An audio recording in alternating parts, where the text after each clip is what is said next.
この海で最も大きくて強い生物はクジラなのです。 I swear, if that thing has an overly edgy witch with stupid haircut in it, then I'm leaving.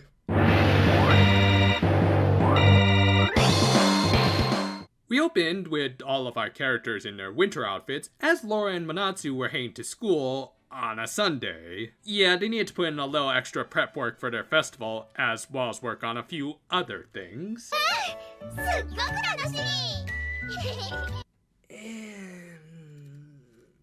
Too easy. Sure enough, everyone was busy at the school, like the student council with Toshino Kyoko and her obsessive tendencies. Thank God this girl didn't win the election. On that note though, we also got a ton of callbacks to previous episodes, though thankfully not in clip show format this time. We got stuff like the art club working on what looked like sand art, but was actually... No, sweet, y'all think you can hook me up with some new Nendoroids, and who let you out of your cage?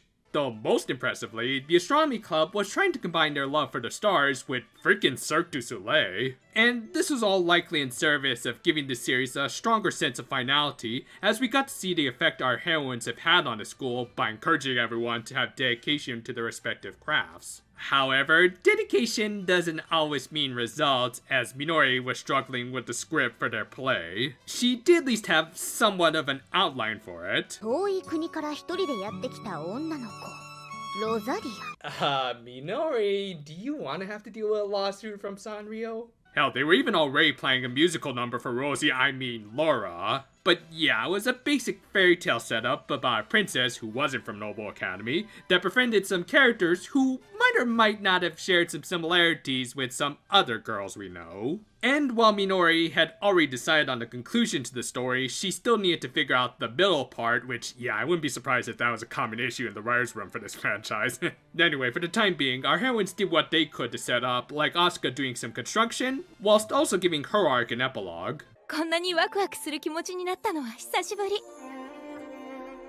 Ah, shoot, I shouldn't have thrown away that Yu-Gi-Oh! Bridge clip. Coincidentally, storyboarding for this episode was done by Yukio Kaizawa, who actually gave us the excellent climax to Asuka's arc, so yeah, expect some good visual storytelling. For instance, we got this really nice shot of Yuriko looking up at the clear blue sky, giving us kind of a sense that she was flying, as though a massive burden had been lifted off her shoulders. Though, more than fixing her relationship with Asuka, I'd just be happy that Ungrateful Tennis Club had disbanded. Later, our heroines had a little rehearsal at the aquarium that made me question where and when exactly this play was taking place. I guess historical accuracy wasn't high on Minori's priorities. Anyway, the main takeaways here seem to be Minori encouraging ad-libbing during the play if necessary, which is in the Precure playbook, and the specific food that brought their characters together that they just so happen to have on hand.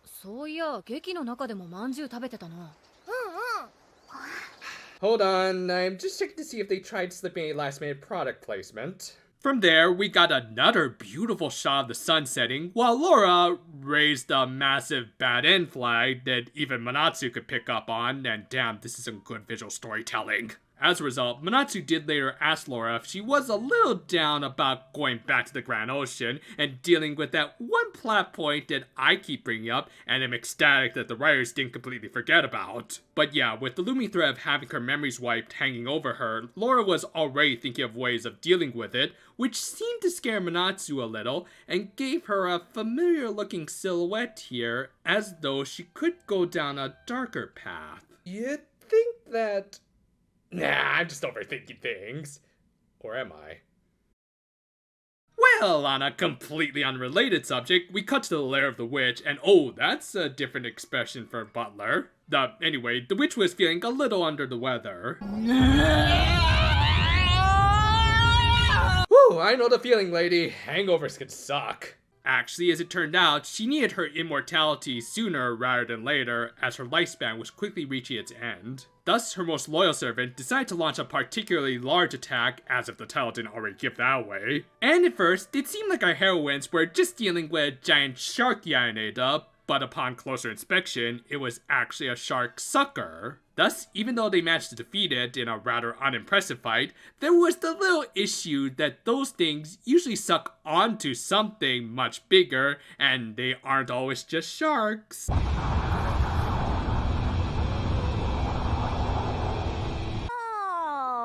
this is the tongue, and the whole thing is... So yeah, Monstro proceeded to suck the entire sea dry, while Butler exposited about his master's past, which seemed to involve a War of the Worlds-esque invasion. Well, considering how those things were defeated by germs, yeah, they probably didn't last long in current year. We also got another new Butler expression, which, yeah, is legit kind of intimidating because of the gap between this and his usual benign expressions. Anyway, we also learned that his master was originally known as the Witch of Destruction, and that he had served as her knight for many years. And our heroines rather rudely interrupted this interesting backstory, so he retaliated.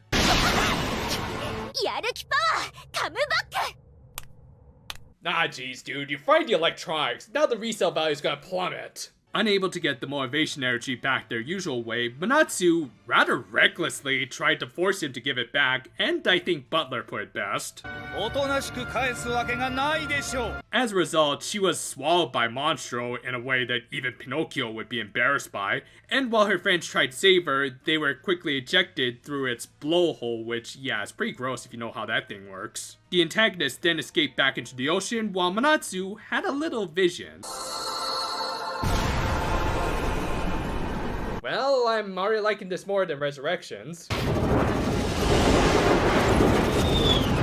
But yeah, the episode ended with the legendary Cure seemingly about to talk about her past with the witch. I gotta give this show credit, that was quite the cliffhanger to leave off on right before we go to the New Year's break. I mean, don't get me wrong, there was some very clear and well done foreshadowing, hinting that things were going to go south, but still good on them for going through with it, along with setting up a ton of very intriguing plot points all in one episode. Sure, the animation wasn't the greatest, especially during that fight scene, but it's clear that they're saving up for next time, plus there was still some good visual storytelling regardless.